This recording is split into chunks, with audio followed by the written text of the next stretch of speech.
收睇蛋撻 TV， 我係佘希曼。美國關稅戰持續超過1個月，終於迎嚟關鍵時刻。中美雙方代表喺瑞士就關稅問題坐埋傾訴，雙方4月後加徵稅額均降到10%。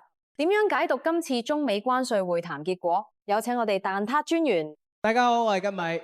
中美關稅大龍鳳依家演到咗狂人拳擊手 VS 太極宗師嘅終極對決。你睇當撈侵當初嗰副我要打10個嘅架勢，3個 round 落嚟掟出145%關稅核彈，諗住嚇窒全球。點知阿爺陸續拆招，第一式市場大挪移，平價賣翻國內市場，1、2、3上鏈接，屋企人瞬間清貨。第二式稀土鎖喉，切斷鋼鐵棚供應，叫你生產線缺料停擺，等你班軍工巨頭跪住嚟求情。第三式關稅太極推手，你加34%，我反加125%。美國自己就本土倉庫爆倉，農民暴動，華爾街佬跪低求饒。cut 啦，大佬，再玩落去立子熔斷啊！有反華智障嘈話，中國硬撐咁耐，最後都係談判降稅，係讓步認輸。契弟睇清楚家陣份生死狀啦，90日緩衝期根本係美國死刑緩期執行。美國國債36萬億，日日利息燒40億，中期選舉貨架空過特朗普個腦，究竟係邊個死雞撐飯蓋？當撈侵死死地氣，將145%關稅劈到30%，仲要留低20%分貸嚟遮羞布，當贏咗中國呢？企直腰板留齊後着，保留10%基礎關稅，暫停嘅24%隨時可以重啟，稀土管制收放自如，軍工巨頭條命仲揸喺手，仲有農產品鎖喉手，15%大豆稅紅脖子開聯合收割機衝白宮，中國擺明車馬同你玩，有姿勢有實際。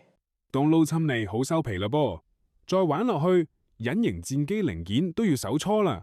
睇穿晒美國班政客根本係茶餐廳伙計治國，今日話凍奶茶走奶，聽日又話要熱鴛鴦，成日出爾反爾，反覆無常，唔怪阿爺要留後手家陣稀土管制持續長命債，長命追分態嚟排局慢慢磨，當撈侵套關稅7雙拳，最後打爆自己肺，阿爺套組合拳打落去玩到白宮甩碌，中國今鋪真係打出新世界秩序。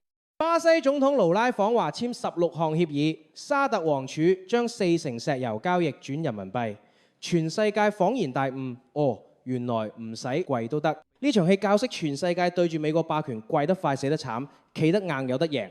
連華爾街日報都睇到搖晒頭冇咯，輸晒咯，特朗普輸人又輸陣咯。21世紀嘅國際博弈早就唔係鬥邊個拳頭硬，而係鬥邊個忍得痛睇得遠。中國用3個月嘅時間，等美國商界反水，等全球供應鏈重組，等美元信用崩裂，最後先出手收割戰果。反觀特朗普政府36萬億國債壓頂，國會山莊班政客為軍費嘈到面紅耳赤，仲要硬撐對等關稅個爛攤子。依家全世界睇穿自由貿易教主原來得條底褲，醒下啦！國際政治從來都係大鱷食蝦米，但今次中國證明咗自己係條鯨魚啊！蛋撻 TV，我哋下次見。